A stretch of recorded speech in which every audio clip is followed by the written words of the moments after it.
Hello and welcome back to Giletier Games.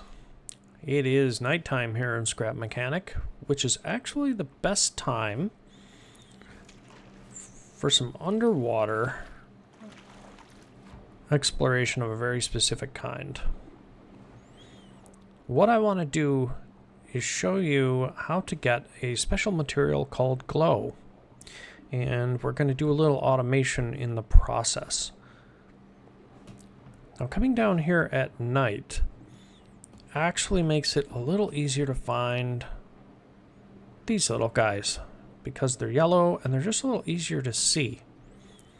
Now, these little fish, salamander, lizard, I don't know. These little guys you can pick up and hold in your hand. But that's really your only way to transport them. You can't put them in, they can't become inventory. Get some oxygen there.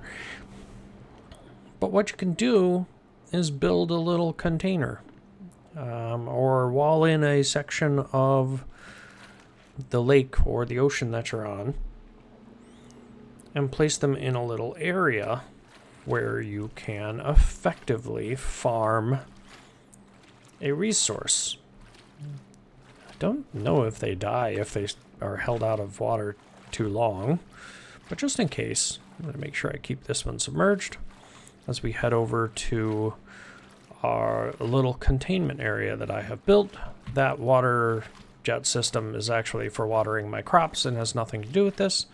It's just conveniently located, and you can see I already have one in here, so we'll place a second one in. So now we have two of these little guys in here. Now, believe it or not, they eat a very specific material, which is a little weird, and I forgot to grab some, so let's go get some. They like to be fed cardboard blocks, and kind of similar to how you can feed cows corn, and they will produce cow's milk. These little guys, you can give cardboard blocks to, and they will produce glow. Yes, you feed them cardboard blocks and they have glowing poop that is of value. Now, glow is utilized for explosives and a couple of the things that you can craft, such as batteries, which are very useful.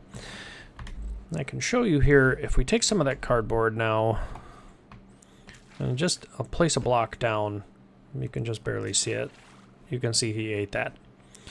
It takes upwards of 15 cardboard before they will produce what it is that they produce. So if I just put a whole big old block of cardboard there, they will eventually eat it all. And getting one of them to eat 15 while the other doesn't is always a challenge, but you can see there now we've produced glow. So we could hand feed them. We could do that, just like I just did. Put cardboard in every now and then, let them eat it, wander away while they're doing that. But I thought it might be better if I set up a little automated feeding system on a timer with a big container so I could fill that thing up full of cardboard. And cardboard blocks are actually made from Etchercraft bought from scrap wood. And the ratio is actually inverted. You get a whole lot of cardboard for each piece of scrap wood. So it's pretty easy to produce. And a big container of it with a little vacuum pump in reverse to spit out cardboard blocks on a timer to basically feed them might work. Especially if I put in a sensor to make sure it doesn't overload the tank or containment area, or maybe a sensor or something that might be needed to watch that. But I'm thinking I'm going to mount it over here in the corner and see if we can get this to work. So I've gathered up some materials. I've got a sensor, a timer, a large chest to hold all of our food. I've got a logic gate and a switch to turn the thing on and off. I don't think I'm going to need the push button, but I wasn't sure how the timer and sensor would interact. You know what I forgot though is I did forget to grab a vacuum pump. So we're going to grab a vacuum pump so we can connect it to that box and then have the vacuum pump actually in output mode where it will basically spit out the cardboard. There we go. There's a vacuum pump. We'll grab that. All right, so let's see if we can't build this out. This is actually a pretty simple little bit of automation. The only tricky part is going to be dealing with the sensor to see if we can make it so that it will stop doing its job once we're ready for it to stop putting the food down. So the size is really going to be determined by this big old container. You can see if I just kind of stick it on the wall there, it's got a little connection port, you know, there and one here. But we want to make it so that it's fairly close to the water for the vacuum pump. Maybe even in the water like that. That might work too. And then we can kind of mount our sensor, you know, on the wall over here or whatnot, watching for an overflow. That might work. I don't want it to just continuously throw out cardboard. I do want to put it on a timer, make it only spit one out every, I don't know, 10 seconds or so, and then detect when it's too full. So actually what I think, I want to move this up so that the sensor can kind of be underneath the vacuum pump so that when the cardboard builds up to that level, it knows to stop. And I don't want to put it all the way down here in the water. That's going to be too low. So let me grab that and grab that container, and let's try and just move it up to there. I think that moved up. Make sure we're actually connected. Yeah, that's better. That's kind of above the water line now. And let's grab a sensor and put that on the wall.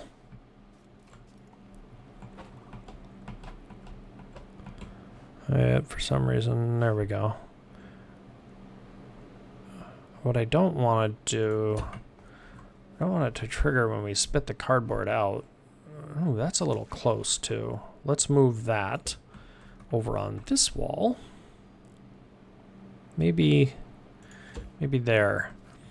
And the sensor can be watching for cardboard in this area. And if we get cardboard in that area, we know that we want it to stop.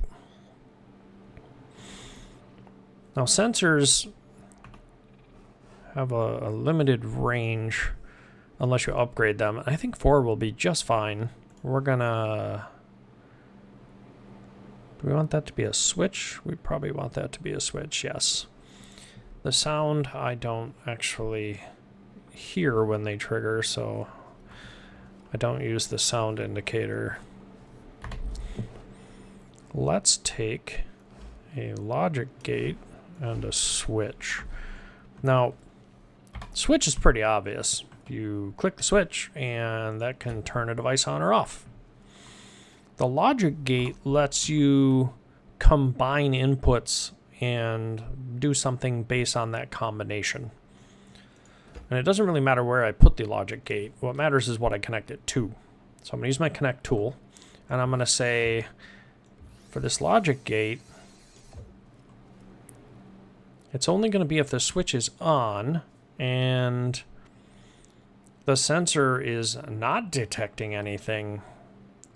Only then do I want this thing to run. So actually, I'm going to need another logic gate, I think, to make that work. Because really what I want is and, because you can't specify, I don't want it so that when the switch is off and this is detecting that it starts running. I don't want that.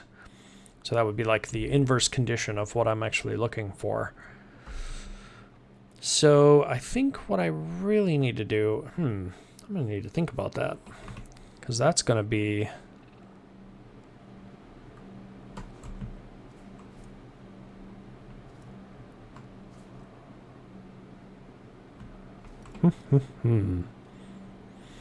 well, let's first do it a more simple way. I do want a timer though, no matter what. So I'm going to put my timer up here. And I'm going to set a delay for just 10 seconds. It was perfectly fine. And I'm going to go ahead and remove this logic gate out of the equation for right now. I have to be careful, make sure I'm not grabbing these points. And I want the timer, which I think it will fire that. Let's give that a test. I turn it on, timer, you can see the little bars going up. It's counting up to 10 seconds. Let's see if it actually turns on the vacuum pump. It tries. It does try. And then the timer does not actually reset on its own. Interesting, I've never actually used one of these timers. So what we're gonna actually need is a little bit more of a setup here to make it so that we can cycle this timer and make it so that every 10 seconds it will push the button to output it. It's not exactly necessary to have a timer. I could just rapidly could just have it fire out all of the cardboard when the button's down, and then as soon as the sensor catches it, have it basically shut the thing off. The trick is going to be having it to see if I can get it so that it'll turn off, but then as soon as the sensor doesn't see anything, then to actually continue on. So I will play around with this setup and see if I can get that configured in a way to be functional, and then I will show you what I came up with. All right. Well, this turned out to be a lot more complicated than I expected. I did have to use quite a few logic gates in order to get the effect that I wanted and the amount of control that I wanted. Because I am new to farming the glow that these little guys produce, I wanted to have a timer that would constantly reset and go through its cycle. So that way I could control the amount of time that in between that it checks before it drops a food pellet. And it's also about the fact that I needed to constantly in a cycle repeatedly pulse a check to see if I needed to drop a food pellet, in this case cardboard block, which is right there, cardboard blocks. So remember, we can ignore that water thing, and in the back I'm going to explain this whole beast. We still have our container that we will put cardboard in. So here's some cardboard blocks in the chest. We're still using a vacuum pump to output them. I apologize, it's getting dark again. You can kind of see I put just a scrap stone block on the ground in order to make sure that I had the height set ideally for the vacuum pump to drop its next pellet, which is what that dashed line is showing, is where it's going to put its next pellet. And that way I could line up the sensor perfectly to that point, because I don't need to fill up a giant mountain of pellets here. I just need to feed them when these little guys want to eat, because they don't always want to eat. Sometimes there's a bit of a delay. But I want it to continuously feed without me having to manage it. And on top of that, I wanted to be able to turn it on and off. Probably not necessary, but again, that's just what I was after. So the first thing I had to do was make it so that the timer would reset.